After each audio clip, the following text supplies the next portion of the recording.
le monde sort, on va commencer tranquillement. En plus, on a un élu, monsieur Ritili, qui est là, qui est venu déjà élu. Comment couper les gens? Tu n'es pas élu, dans l'opposition. On est tous réunis. On est tous réunis, ouais, j'en vois encore qui sortent, donc c'est bon. Bon, j'espère qu'ils m'entendent.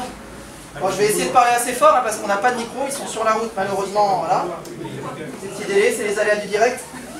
Alors, mesdames, messieurs, tout d'abord, merci à toutes et à tous d'être si nombreux pour cette soirée de lancement du Pacte Florangeois. Merci à la brasserie de la mairie de nous accueillir pour ce premier événement, ainsi qu'aux élus de la commune, qu'ils soient de la majorité ou de l'opposition, pour leur présence. Donc depuis quelques jours, vous voyez passer sur les réseaux sociaux différents clips vidéo vous évoquant le Pacte Florangeois. Ce qui a eu pour conséquence de recevoir plusieurs questions, dont en particulier, c'est quoi le Pacte Florangeois et qui est derrière cela? Alors avant d'évoquer les différents intervenants qui seront à mes côtés ce soir, je pense qu'il est primordial de vous expliquer en quoi consiste le Pacte Florangeois. Alors avant toute chose, un petit rappel historique. Vous n'êtes pas sans savoir que depuis l'année 2017, le maire de la commune de Florange est monsieur Rémy Dick. Alors rassurez-vous, je ne vais pas revenir sur l'intégralité de sa carrière politique, simplement sur ce que j'ai pu constater depuis que je réside ici depuis 2 ans et demi, et en particulier ces dernières semaines. Alors nous l'avons vu, au-delà d'une bétonisation à outrance, j'en veux pour preuve les constructions entreprises sur l'ancien boulodrome, la construction du Super U, la destruction prochaine du Carrefour, du QG des Saveurs, de Keolis, l'économie florangeoise se porte mal. Ça a d'ailleurs été reconnu par monsieur le maire dans sa dernière vidéo figurant sur les réseaux sociaux, où il annonce que des économies vont devoir être faites. Mais si des économies peuvent être faites, c'est avant tout en raison d'erreurs de gestion qui ont pu être commises, et j'en veux pour preuve le coût final de la passerelle. Alors bien sûr, le parvis est beau, il y fait bon vivre, mais c'est avant tout... Mais la devise initiale, qui devait être approximativement de 4,5 millions d'euros, nous en sommes aujourd'hui au triple. Et cela a des conséquences directes sur la vie des habitants et des associations, puisqu'il a été décidé lors du dernier conseil municipal de supprimer bon nombre d'événements, tels que le Fench Viking Fest, qui a d'ailleurs tout notre soutien, ou encore le Livrodrome. Alors certes, on nous annonce une trentaine de spectacles à Florange, mais sans nous en indiquer le prix moyen. Par exemple, un spectacle de Laurent Gérard en septembre, le prix le plus bas est à 70 €. Et surtout, oui, le prix le plus bas est à 70 €. Je vous laisse imaginer le plus haut. Ouais. Et surtout, sans nous dire s'il y aura des avantages pour les Florangeois, notamment pour les personnes ayant de faibles revenus. Et par ailleurs, on évoque cette trentaine de spectacles, mais sans préciser également si la lumière sera également portée sur les artistes locaux, car il est vrai, depuis quelques temps déjà, on fait venir Maître Gims, Christophe Mahé et autres, donc soi-disant gratuitement pour les Florangeois, mais est-ce qu'on donnera la parole aux associations, à l'harmonie, à la communauté artistique de la ville au sein de la passerelle?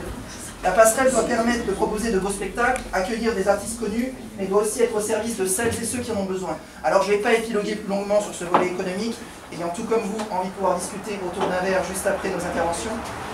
Mon but n'est pas ici d'agir tel un inspecteur des travaux finis vis-à-vis de la majorité, d'autant que les travaux sont loin d'être terminés. Je ne reviens pas sur la volonté de démolition du bloc rose, qui d'ailleurs se fait au détriment d'un manque de création de logements sociaux, mais au contraire au profit de construction en faveur de personnes ayant des facilités de revenus. Alors soyons clairs, nets et précis, il faut évidemment un programme immobilier qui permette de créer des logements confortables, mais il ne faut laisser personne sur le carreau et ne pas oublier les personnes ayant des difficultés à trouver un logement. Il faut aussi, et c'est ce qu'il y a de plus déplorable dans cette course à la bétonisation, respecter la nature et créer des endroits où les habitants pourront se sentir à l'aise et à l'abri de toute pollution ou de nuisances sonores.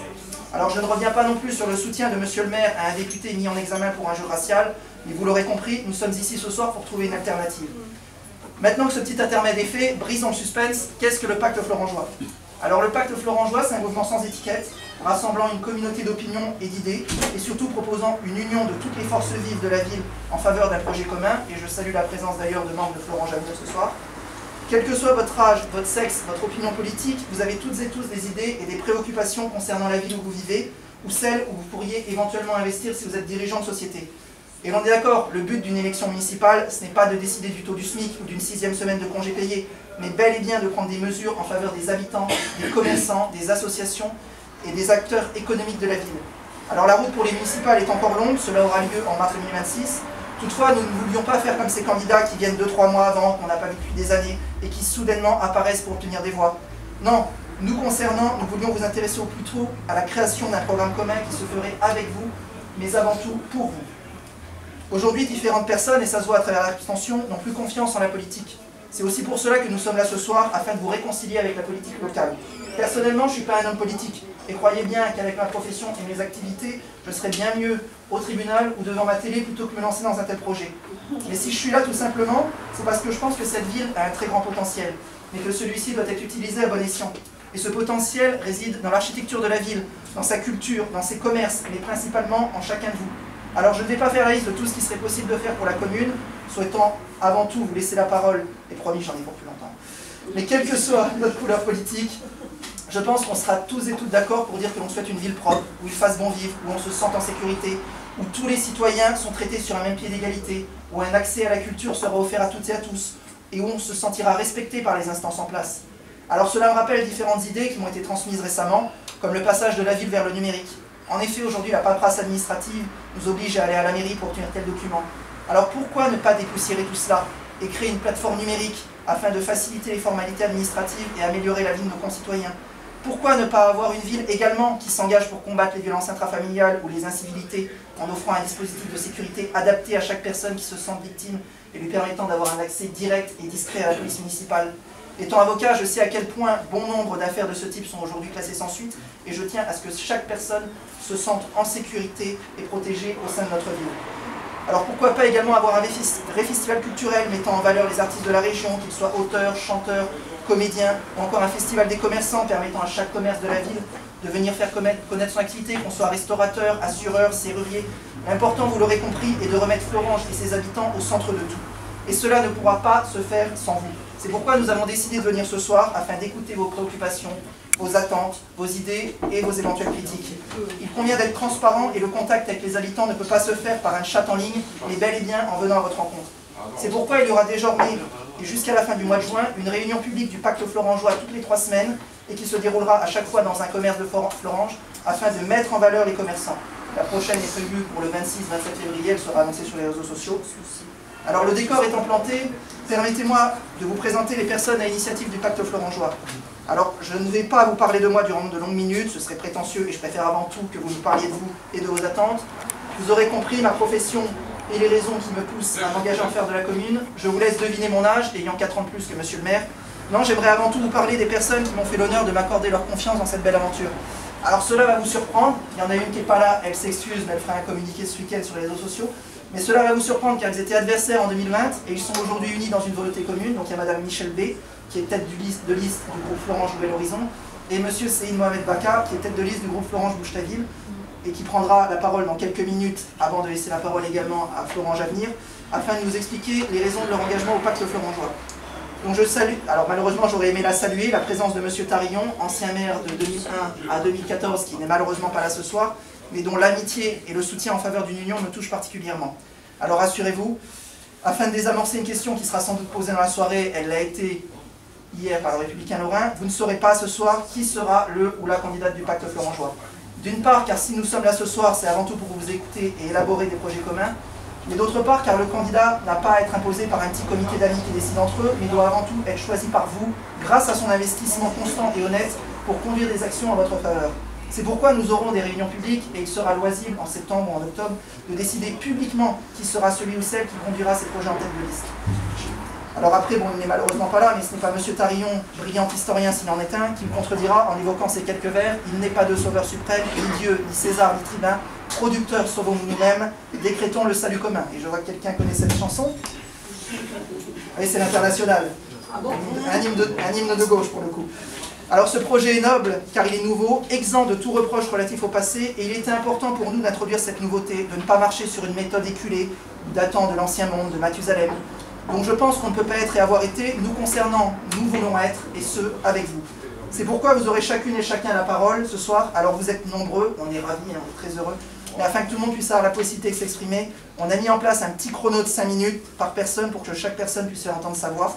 Alors j'ai encore peu trop parlé, mais moins que monsieur le maire dans son dernier discours, promis je ne ferai pas 1 heure.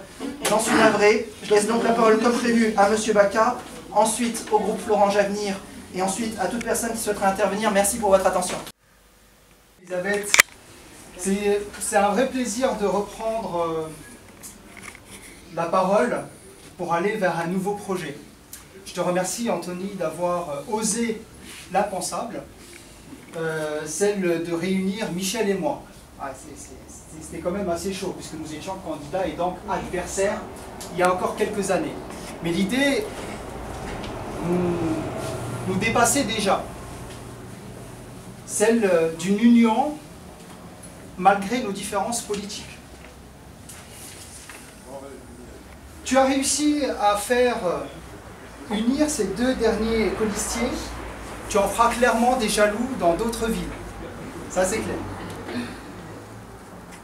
Ce qui est intéressant dans ce pacte florangeois, c'est non seulement cette union-là, mais surtout la méthode, le programme, et rien que le programme. Les têtes, la liste, ça, on verra par la suite, ça se dégagera un peu naturellement. L'union, on le dit, il y a des gens de gauche, mais pas que, hein. Bien sûr, il y a des gens aussi de droite, des gens du centre et des gens de nulle part. Hein. L'union fait la force, pour paraphraser un grand homme de gauche. Il fait la force pour proposer une alternative à ceux qui stigmatisent et ceux qui communautarisent. L'union d'aujourd'hui est l'expérience d'une division qui a vu perdre l'âme de Florange avec cette majorité qui n'a fait qu'asphyxier cette ville-village. Pendant des années, on avait cet esprit un petit peu où tout le monde se connaissait, tout le monde vivait ensemble. Aujourd'hui, c'est une ville qui ressemble à toutes les autres. Il y a cet imaginaire, cette idée de construire un centre-ville semblable peut-être à Terreville, peut-être à Thionville. On fait une ville qui ressemble à ce qu'on voit déjà. L'exemple même, c'est le Super U. Au Super U, moi, je préférais qu'il y ait un marché couvert, par exemple, pour compléter l'offre commerciale qui existe sur le territoire. Il n'y a pas de marché couvert ici. Alors, on veut nous le mettre au Super à la centrale. Bon, pourquoi pas. Mais bon, je crois que ça engage la technicité, la dépollution. Bon, c'est assez complexe. Très clairement, on peut le faire ensemble. Tu m'as demandé de parler de la méthode, justement, que tu as retenue, que nous avons retenue après tant de discussions, de ce pacte florangeois. Ce sont les ateliers. Nous les avons engagés déjà en 2020, parce que l'idée, ce n'est pas de venir à 4-5, décider, et puis partir en campagne. Ce n'est pas intéressant.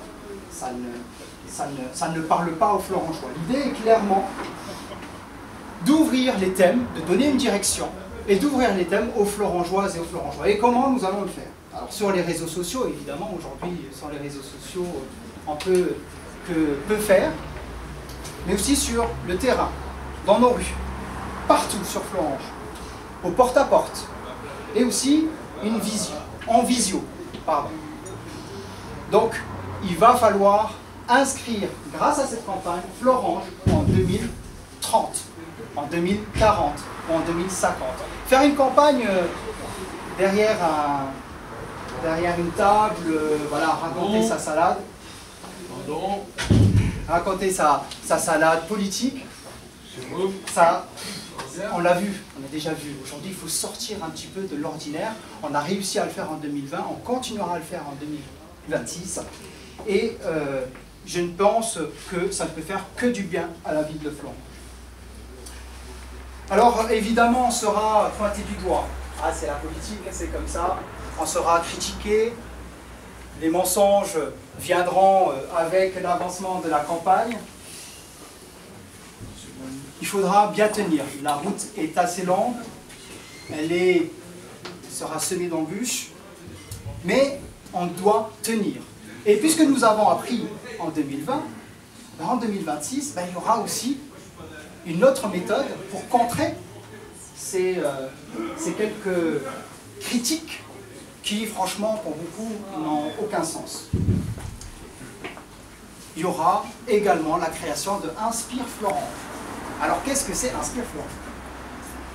C'est un moment de vérité sur le projet, puisqu'il y aura quand même de l'avancement sur des thèmes bien précis, sur les ambitions des uns et des autres, et sur une vérité qu'on doit aux Florangeoises et aux Florangeois. Je ne vais pas être plus lent. Je vous dirais, quoi qu'il arrive, que cette campagne qui arrive, elle n'est pas encore là, c'est la pré-campagne aujourd'hui, elle m'engage en tant qu'engagé de la ville depuis l'âge de 13 ans. Je me suis engagé à l'âge de 13 ans à Florange, pas dans un parti politique, mais pour Florange et les Florangeois. Et l'union est tellement sacrée que être candidat aujourd'hui tête de liste, je pense que ce serait contre-productif. Je ne serai donc pas candidat tête de liste dans cette campagne, puisque je crois qu'il y a d'autres militants, d'autres personnes florangeoises qui peuvent porter le projet et qui peuvent apporter aux Florangeois. Je donnerai, comme je le disais, Anthony, à quelques-uns d'entre vous, je donnerai le coup de main qu'il faut pour les Florangeoises et les Florangeois qui s'engagent dans cette campagne. Et vous qui êtes de Florange pour certains, pas pour d'autres, vous connaissez quoi qu'il arrive un Florangeois. Mobilisez-les. Faites en sorte qu'ils s'engagent dans cette campagne électorale. Faites en sorte qu'ils puissent s'intéresser à la ville de Florange, à tout niveau et sur tous les thèmes. Je finirai par vous dire, je paraphrase un ami Jackie, ensemble, allons plus loin. Voilà. Lucas. Voilà, donc un communiqué de Monsieur Tarillon qui est également en faveur de cette union. Voilà, donc je laisse Lucas et après on pourra à l'intérieur, il y aura de la charcuterie, du fromage pour tous. Voilà. Donc, bonsoir à tous. Donc, je m'appelle...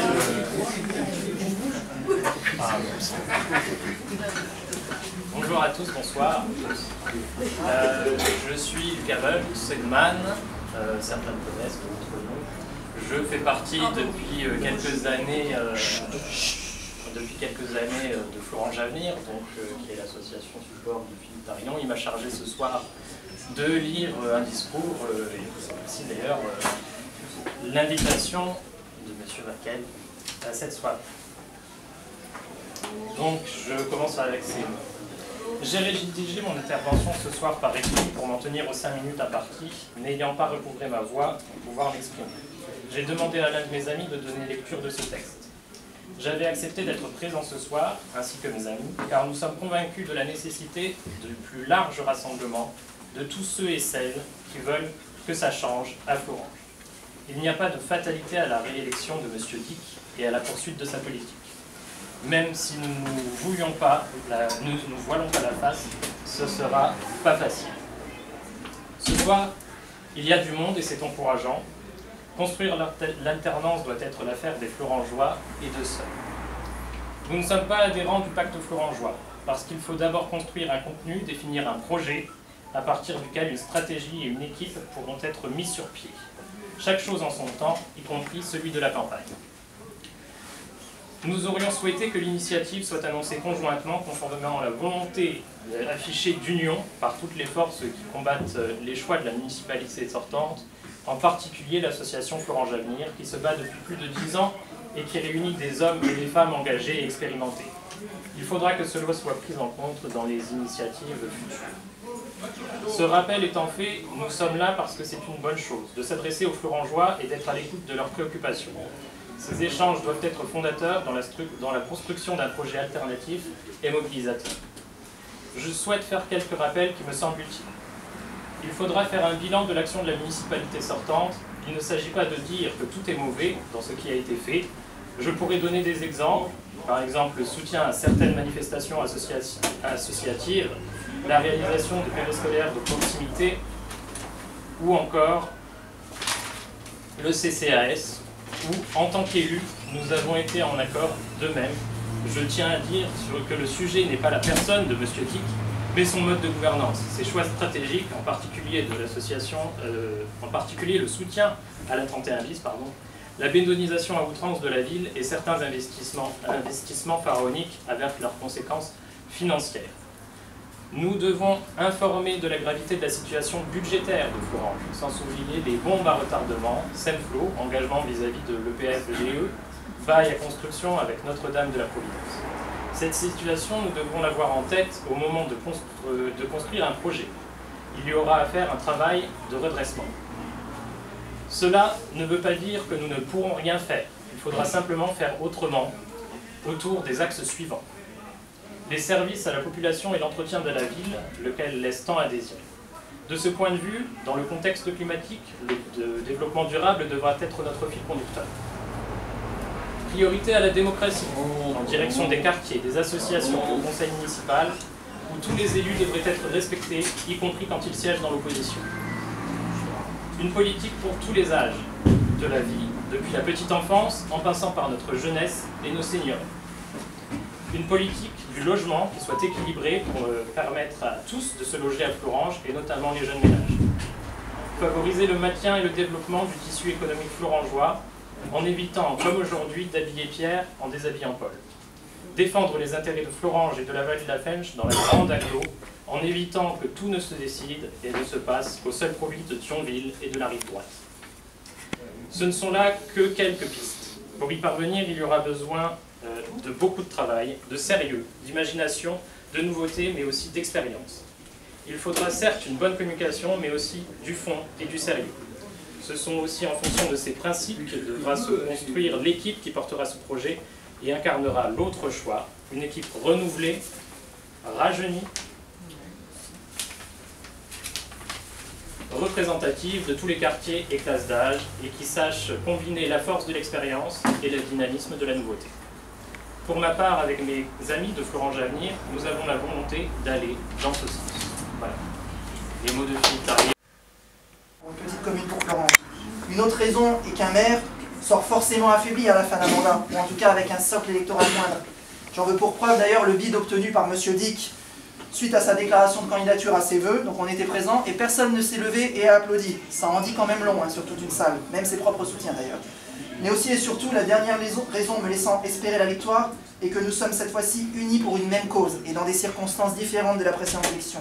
En 2020, peu de gens se sont déplacés pour voter. Voilà, M. Dick a été élu par 20% de la population au total.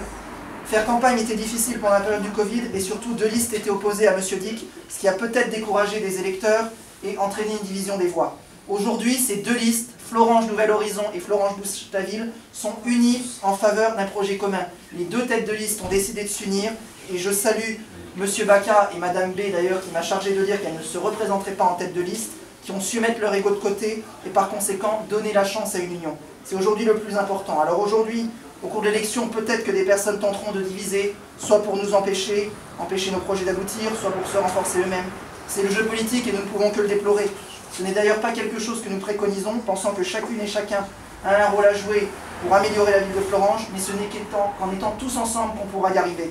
Alors à nouveau, merci pour votre présence. Nous espérons pouvoir travailler avec chacun et chacune d'entre vous, et nous vous donnons rendez-vous à la fin du mois, le 26 ou le 27, pour une prochaine réunion publique au restaurant Le QG des Saveurs. Maintenant, on va boire un coup, on va manger, on fait la fête.